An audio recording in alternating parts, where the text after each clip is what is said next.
Out. Hello, I'm Brian Wilford, Member of Parliament for Richmond Hill, and this is MP Report. This week in Parliament, I had the opportunity to debate C-48. C-48 deals with the issue of consecutive sentencing rather than concurrent sentencing.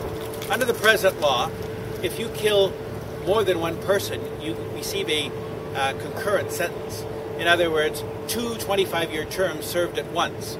Now, 95% of the murders in Canada involve one victim.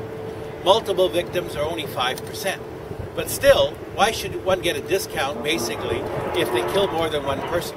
I believe very strongly in consecutive sentencing, so that if you kill two people, you would get 50 years, and you would serve 50 years. So I had the opportunity to debate that in the House of Commons. Although, again, it doesn't affect that many in this country, I think it still sends the kind of message that we want to send as Canadians to those out in the public who commit these horrendous crimes. I had the opportunity as well to debate the proposed CF-35. The F-35 is the new fighter aircraft that the government is proposing to buy 65 of them, and again without going through the proper tendering process. Under Section 9.45 of the Treasury Board guidelines, he talks about an open, transparent and accountable process. In fact, we have not had an open competition with regard to the F-35s, and therefore the taxpayer, that is you, the taxpayer, and myself, are going to be paying probably far more than we should.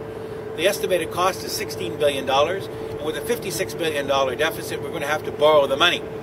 And therefore, we support, obviously, new fighter aircraft to replace the CF-18s. No question we need new aircraft by the end of this decade.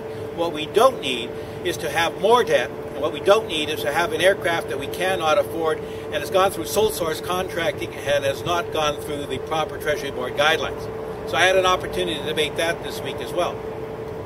Also, as a former president of the Federation of Canadian Municipalities, the FCM, I met with representatives of the FCM on the Hill this week to talk about sustained infrastructure money, to talk about governance issues. Municipal governments in this country play a very, very important role in our lives. And the fact is that they often do not get the attention or the respect that they deserve. The Liberal Party has always been a very strong supporter of the role for governance in this country of municipal governments. And as a former president, I have advocated continually the need to bring the FCM to the table when federal provincial conferences occur that affect any kind of legislation that impacts on municipal governments across the country. And so I'm very proud to be a former FCM president. I met with Brenda Hogg, who is a regional councillor, as you know, in Richmond Hill. Met many of my friends and colleagues from across the country, and it gave me an opportunity to hear their views and to share comments with regard to that. Again, it was the Paul Martin government that brought in the gas tax, which actually guaranteed funding to municipal governments. It was the Liberal Party that brought in the National Infrastructure Program in 1994, which was a third, and that was certainly the easiest way for municipal governments to contribute. Also this week I had the opportunity to host a reception for Ambassador Ishikawa, who is the new Japanese ambassador to Canada, and he had an opportunity to address my colleagues. As chair of the Canada-Japan Parliamentary Association, we had an opportunity to talk about Canada-Japan relations, opportunity to discuss trade issues such as beef. We obviously want to eliminate the restrictions on beef at the moment, which are anything above 30 months, and we want to continue to improve not only trade relations but political military contacts as well.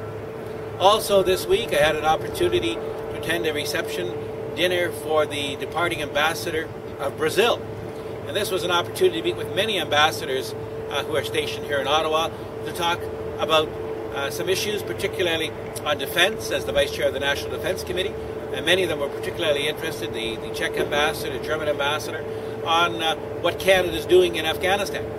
And as you know, the government announced that our training mission in Afghanistan will commence the latter half of 2011. Now, what this means is that Canadians will be training Afghans inside the wire. In other words, in Kabul, where they will have an opportunity to train the Afghans to defend themselves and to be out of the field to protect Afghan civilians. Now this is, I know, a bit of a contentious issue, but it is inside the wire. It will respect the 153 Canadians who lost their lives for Canada in Afghanistan. it will be able to provide the necessary training tools for Canadians. Canadians will not be in the field. Canadians will not be mentoring in the field Afghans. They will strictly be inside, what we call inside the wire, teaching and training Afghans to defend themselves.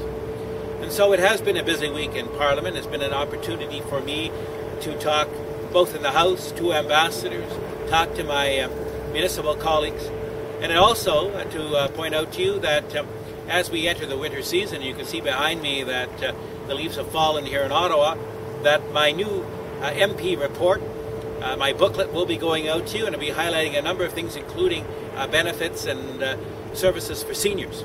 So until next time, this is Brian Wilford saying, have a good day.